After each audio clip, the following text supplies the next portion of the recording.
I'm gonna add elm leaves to my salted mushrooms. This is called a winged elm. I think the Latin name is Ulmus alata. But that's what the leaves look like. Alternating orientation. And the larger branches, actually it's like a mid-sized branch. They have these little wings on them and they kind of break off like that.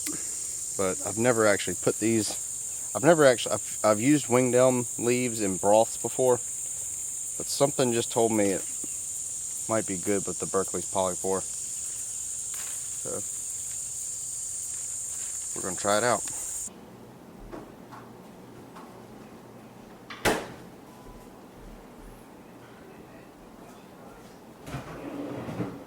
Beautiful Berkeley's Polypore here.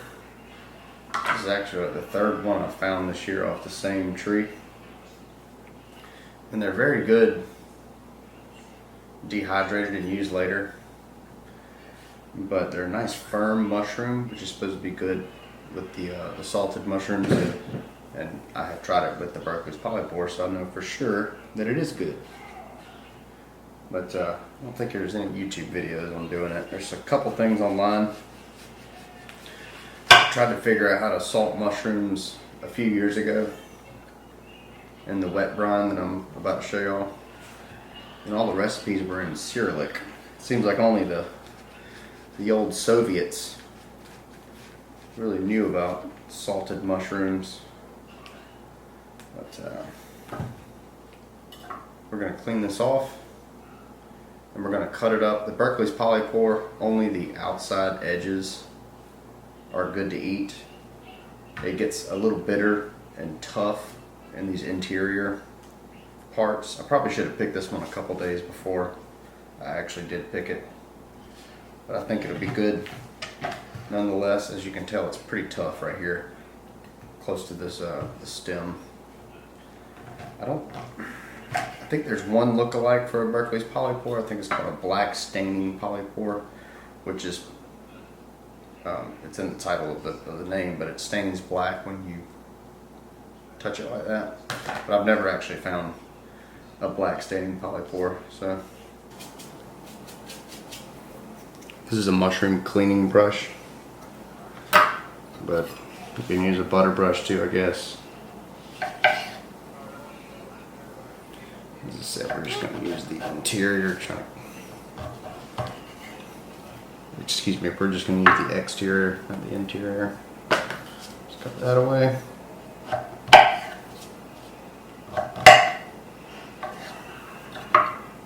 And then we're just going to cut it into pretty small pieces, like so, like an inch by a half inch.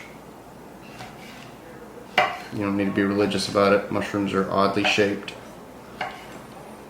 But, the last batch I used peppery milk caps in here as well, and some chanterelles. I don't really like the chanterelles. They're a little bit too soft of a mushroom.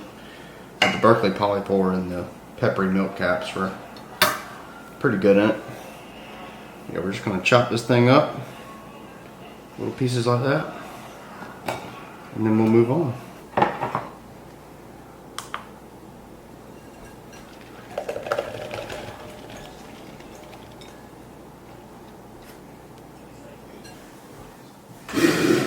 So as I said, this original recipe I got from theforagerchef.com. I actually follow this guy on Instagram. I think he follows me too.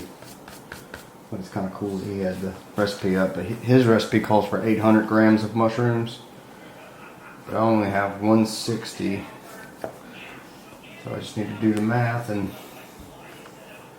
readjust all this stuff. Figure out how much salt I need. All that good stuff. Alright.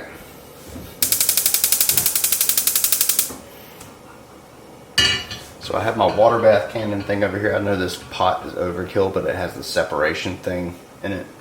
So I'm going to use this.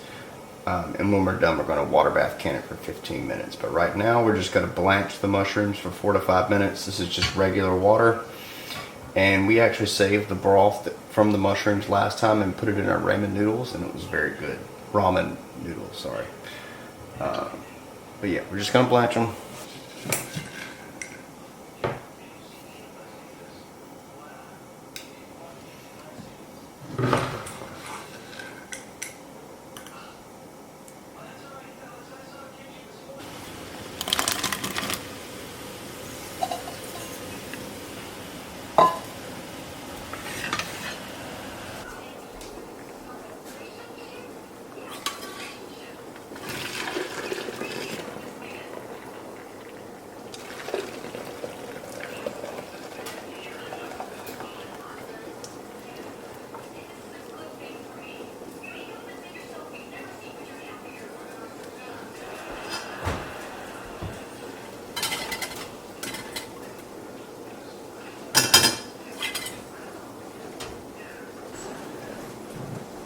Now hopefully this will be enough water to fill up the jar to the head space.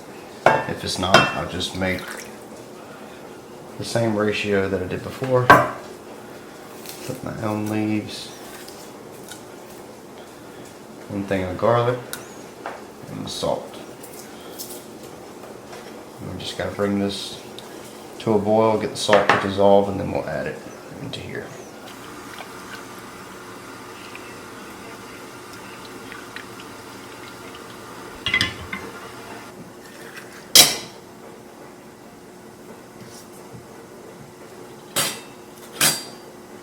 So I didn't have enough water.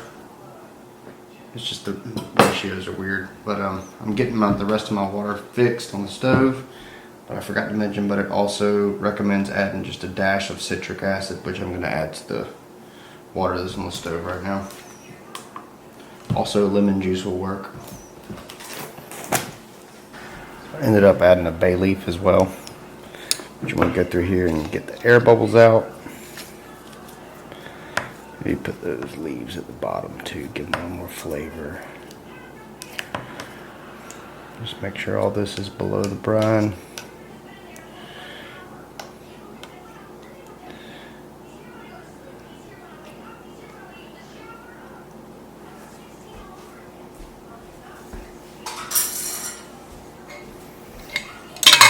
Throw a lid on there. Finger tight, and then we'll water bath can it.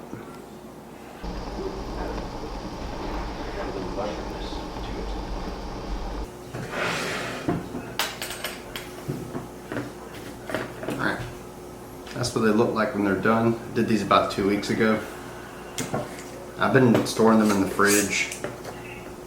After I opened them, I stored them in the fridge. I didn't do that initially. But the recipe recommends you wash off the salt, but I like it good, just plain.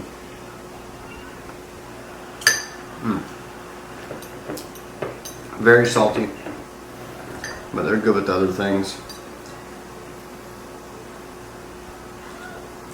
Yeah, I like it. These had chanterelles, peppery milk caps in them. And thyme instead of the elm leaves, which, like I said, the elm leaves is kind of experimental.